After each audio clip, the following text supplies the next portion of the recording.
কথা ধারাবাহিকের আজকের পর্বেই আমরা দেখতে পাবো যে ঋতু মেন্ডির দিকে ঢিল ছুঁড়লে মেন্ডির হাত থেকে পান পাতাটা পড়ে যায়। কথা পুরোহিত মশাইকে বলে ওর হাত থেকে তো পান পাতাটা পড়ে গেল, আরেকবার কি শুভদৃষ্টির ব্যবস্থা করা যাবে? ঠাকুর মশাই বলেন না, এইসব একটু সাবধানতার সাথে করতে হয়।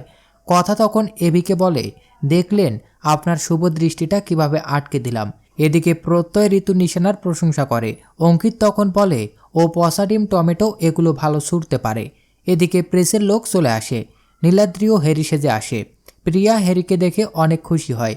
সে বলে, আজকে আপনাকে আমি আমাদের বাড়িটা ঘুরিয়ে দেখাবো।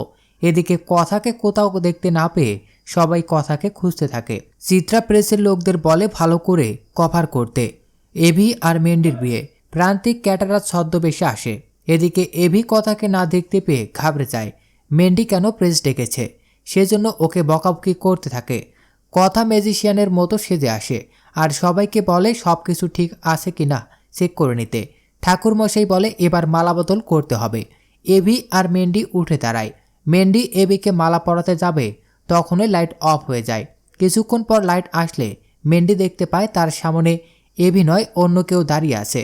তখন কথা বলে, মেন্ডি তোর বিয়েতে আজকে আমি একটা ম্যাজিক দেখাবো। মেন্ডি অস্থির হয়ে পড়ে। ও বলে, কি বলছিস তুই এসব?